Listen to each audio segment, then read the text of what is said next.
no hay una guía clara que te diga cuánto tienes que reponer generalmente, pero pues bueno, la reposición vía oral siempre va a ser de elección cuando no urja reponer. Y cuando no va a urgir reponer el potasio, siempre y cuando pues no tenga síntomas pues graves, que son básicamente las arritmias. Esas las descartamos con el electrocardiograma. ¿De acuerdo? Generalmente se recomienda no exceder más de 200 miliequivalentes en un día.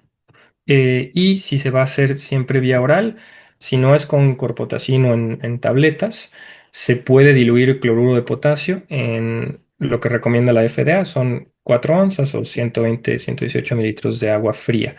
Esto es porque si se da pues líquido este cloruro de potasio, suele ser muy irritativo para la mucosa gástrica y siempre que tenga un potasio menos de 2,5, sí se prefiere la vía IV. Aquí les pongo algunas de las presentaciones en tabletas que tenemos disponibles. No siempre van a estar disponibles en el hospital y por eso les pongo la opción de reponerlo también eh, pues líquido IV. Digo líquido vía oral, perdón. Y siempre no olvidemos corregir la hipomagnesemia, porque pues si tenemos hipomagnesemia, recordar que esto favorece la apertura de los canales ROMCA y se va a estar tirando todo ese potasio a nivel renal, ¿vale? Entonces, para el tratamiento intravenoso, como les decía, las indicaciones son un potasio menos de 2,5 miliequivalentes, que tenga ya cambios electrocardiográficos, que tenga intolerancia a la vía oral o pacientes con ilio paralítico, que también sería otra de las manifestaciones, pues, como más graves, ¿no? Entonces, la velocidad de infusión a nivel periférico, generalmente lo recomendado son máximo unos 20 mil equivalentes hora, porque también es muy rotativo si se da vía periférica. Y si el paciente pues no cuenta con un catéter venoso central y se requieren reponer más grandes cantidades, lo más seguro es que sí lo requiera y pues se le administre ya vía central a 40-60 mil equivalentes por hora. Algunas de las precauciones siempre pues es no diluirlo en solución glucosada porque pues esto va a favorecer la secreción de insulina y con esto que se meta todo este potasio que es, bueno, que haya un shift del potasio que se está reponiendo. Y pacientes con acidosis generalmente lo que se prefiere es reponer primero el potasio antes que darles del bicarbonato porque pues esto también va a favorecer un shift intracelular, ¿no? La dosis que, como les decía, a veces tenemos mucha duda cuánto le voy a reponer. Generalmente se dice que 10 mil equivalentes van a aumentar 0,1 mil equivalente por litro de potasio. Es decir, si tenemos una hipocalemia de 3, pues le repondríamos 50 mil equivalentes. Entonces, las ámpulas, aquí como les pongo, hay de cloruro de potasio o de fosfato de potasio. Le podrías dar 2 ámpulas o incluso 3 ámpulas de cloruro de potasio.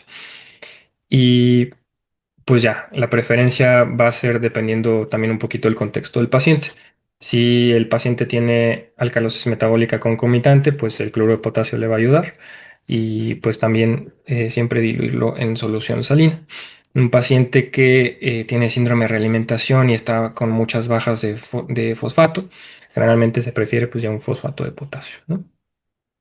Em, y listo, esto es en cuanto a hipocalemia.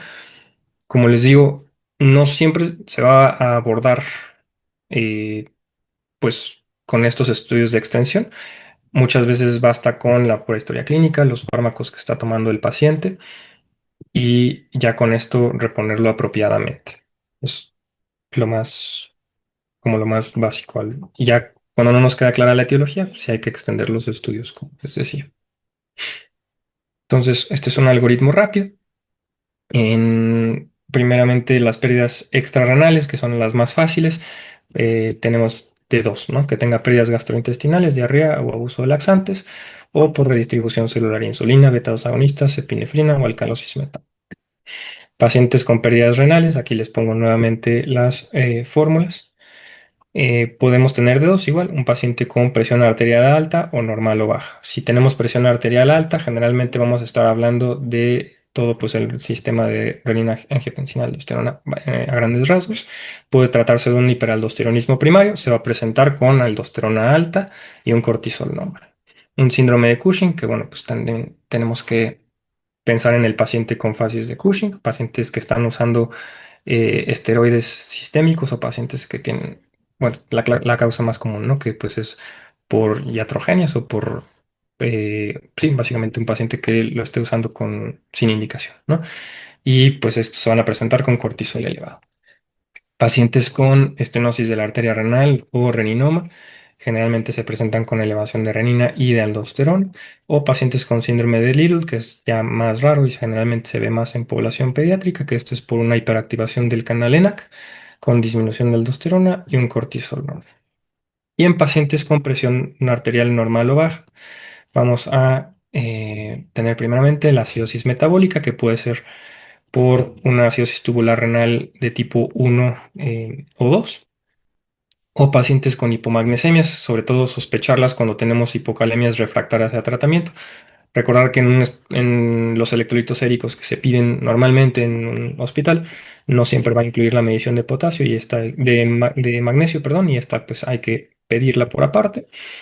O pacientes que se presentan con alcalosis metabólica, nos va a ser de utilidad medir el cloro urinario. Si el cloro urinario está abajo de 20 miliequivalentes, nos habla un poquito más de pérdidas gastrointestinales que también ya activaron a su vez el sistema renina-angiotensina-aldosterona por contracción, bueno, para contraer este volumen, como por ejemplo pacientes con vómito, que se les hizo algo de aspiración nasogástrica y la piperacilina se las pongo porque es un antibiótico que usamos pues mucho, y esto es porque tiene mucha sal y favorece la entrada de pues, sodio y salida de potasio.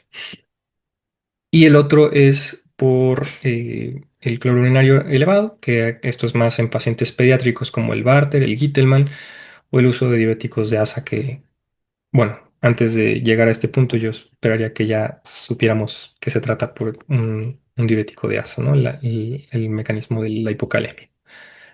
Muy bien, si quieren tómenle screenshot o, bueno, igual les compartiremos la presentación para que lo tengan a la mano, ¿vale?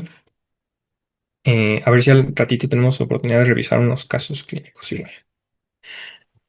Y de hipercalemia, entonces, igual rápidamente hablando de la epidemiología, esta es una gráfica que nos ponen las guías Carigo.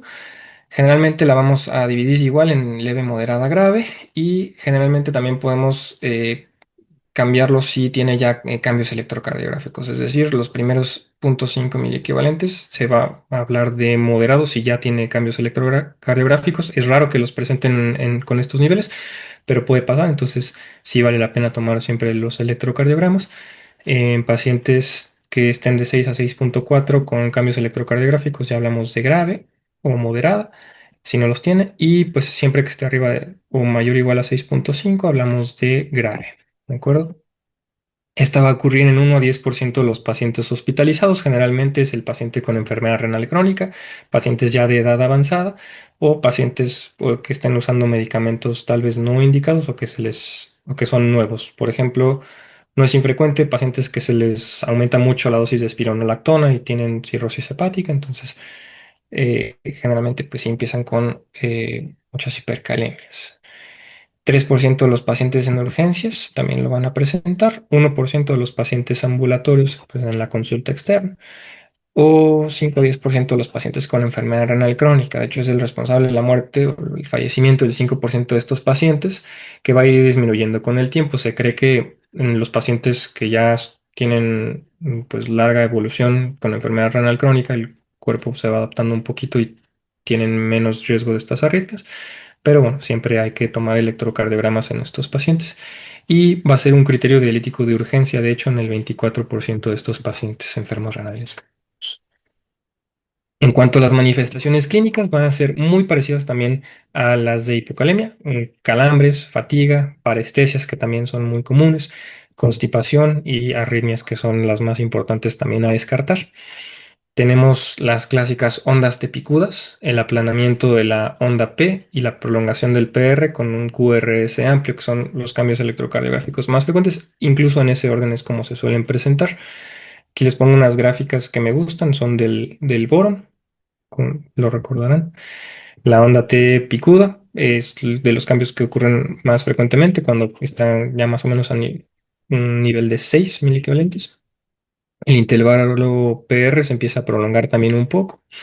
La onda P después empieza ya a no distinguirse muy bien, el complejo QRS también se va prolongando y ocurre lo que conocemos como un patrón sinusoidal aquí y pueden ya terminar en una fibrilación ventricular, incluso en niveles hasta 10. Yo nunca he visto esos niveles, pero bueno, siempre, siempre es importante, ¿no? El electrocardiograma.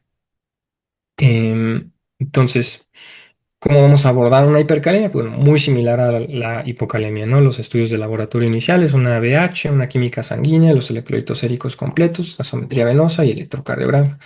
Siempre es importante también que la gasometría, bueno, nos ayuda mucho a diferenciar de una pseudo hipercalemia también, porque, bueno, generalmente se miden con métodos de potenciometría directa, entonces siempre los niveles, bueno, generalmente no van a estar alterados. Ahora que si ocurre una mala administración de la muestra, en donde ocurrió, pues por alguna razón, lisis celular en los tubitos, bueno, ahí sí se puede alterar los laboratorios, que por eso es importante descartar las pseudohipercalemias. Pacientes con leucocitosis extremas, particularmente con leucemias agudas, pues bueno, también pueden tener niveles muy altos. Y eso, pues bueno, hay que también tenerlo en cuenta. ¿De acuerdo? Entonces, un poco el abordaje a grandes rasgos. El paciente con hipercalemia, principalmente considerar primero los mecanismos de redistribución celular. Si el paciente tiene una membrana celular intacta, es decir, que no ocurrió ningún tipo de lisis celular, entonces pensar en pacientes con disminución de insulina, pacientes con uso de beta bloqueadores o que tengan acidosis metabólica. Pacientes con estados hipertónicos, considerar bueno, que no tengan hiperglicemia, manitol, el uso de sorbitol o maltosa, que son más raros, y pacientes que sí tengan ya lisis celular, que son el ejemplo clásico, pacientes con hemólisis, con rhabdomiólisis, un síndrome de lisis tumoral o pacientes con un trauma importante. Pacientes que tengan una ingesta elevada de potasio, generalmente esto va a ser solo relevante en pacientes nefrópatas que, pues bueno, el riñón ya no está manejando bien ese potasio como debería. Y pacientes que tengan disminución de la función renal, en donde ocurre una disminución en la entrega distal de sodio.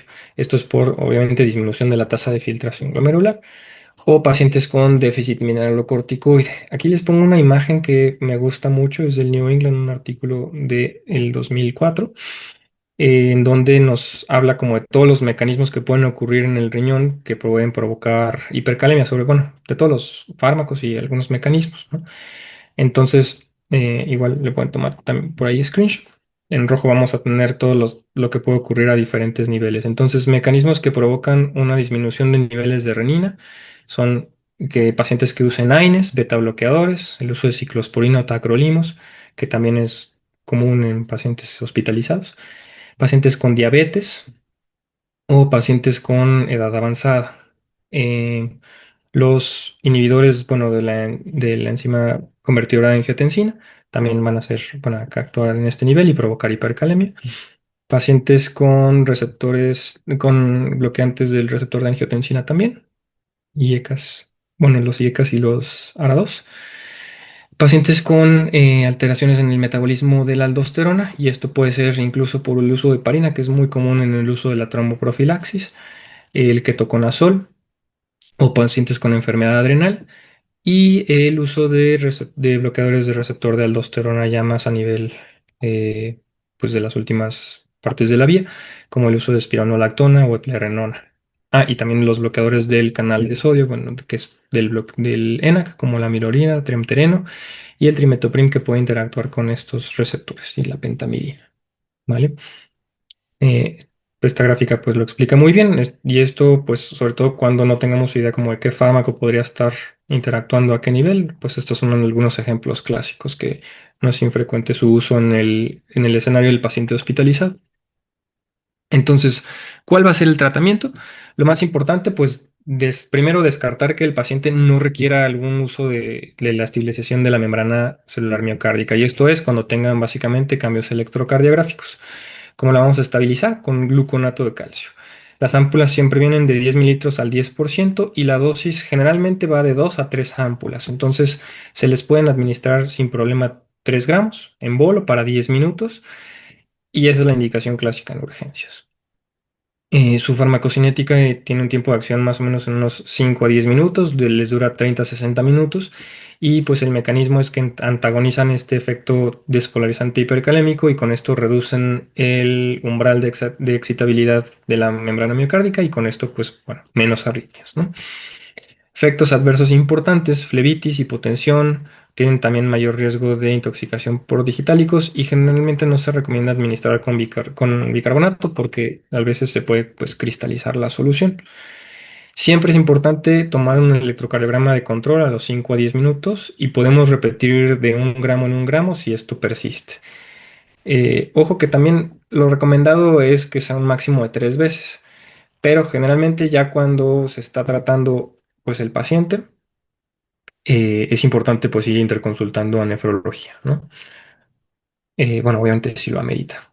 Entonces, una vez que administramos el gluconato, hay que estarlo monitorizando, como les digo, pero pues es importante recalcar que el gluconato nunca va a disminuir los niveles de el potasio. Solamente estamos pues estabilizando la membrana celular para disminuir el riesgo de estas arritmias. Ya que se administró casi casi inmediato, hay que dar algo para pues bajar los niveles. Una medida temporal son las medidas de redistribución celular. Lo más común es dar insulina IV para que pues, favorezca la entrada de potasio. Y la dosis habitual es de 5 a 10 unidades con 25 gramos de dextrosa IV. Se pueden dar 50 mililitros de glucosa al 50%. Y si los pacientes tienen ya glucosa menos de 250, que se esperaría que la tengan así, esa es como la dosis habitual, ¿no? Si la glucosa ya está incluso en rangos menores a 126, pues que lo recomendado por la FDA es generalmente mantener una infusión glucosal 5% a 50 mililitros hora por 5 horas. Obviamente esto monitorizando cada 30 minutos o incluso cada 60 minutos pues por glucometría capilar para que no caigan en hipoglicemias importantes.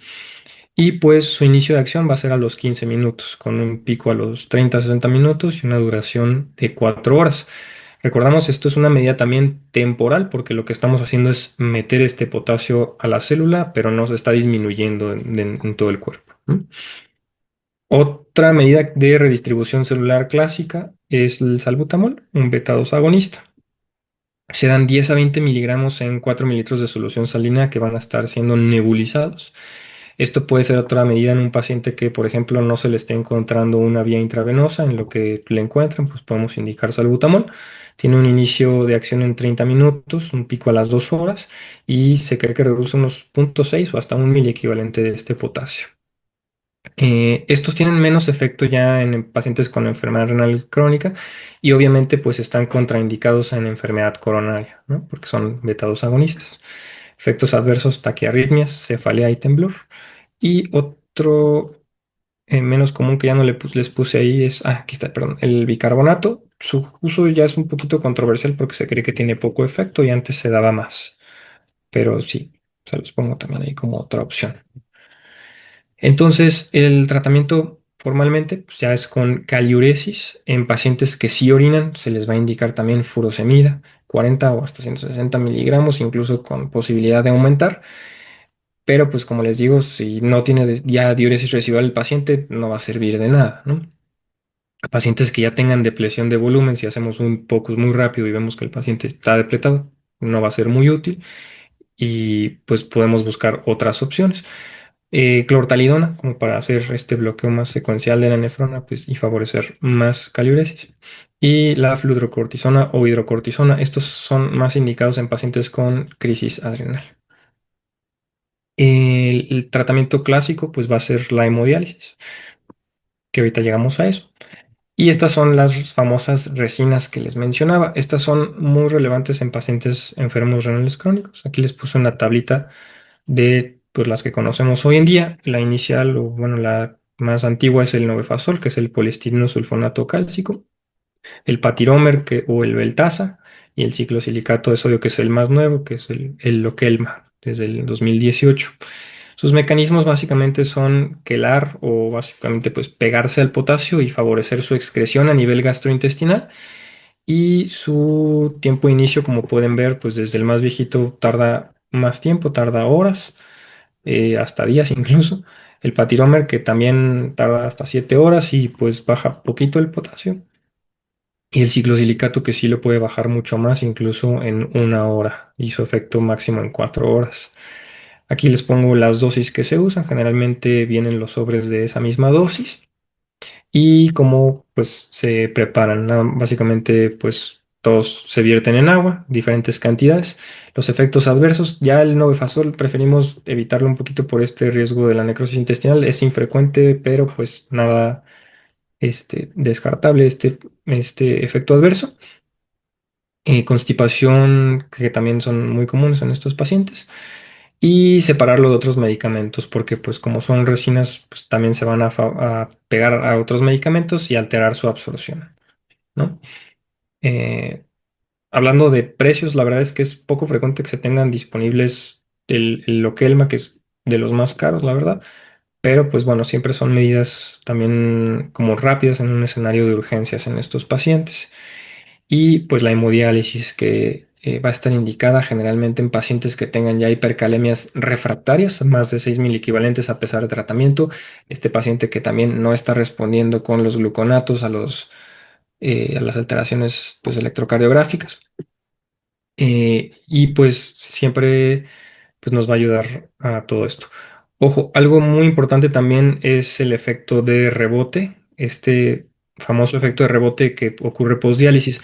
Muchas veces en un paciente que ya se le dieron estas medidas de redistribución celular, lo que ocurre básicamente pues es que se mete todo este potasio a la célula y el paciente pasa a sesión de hemodiálisis, entonces ya no hay manera de que ese potasio intracelular se pueda sacar porque pues estamos removiéndole pues todo este líquido que está extracelular.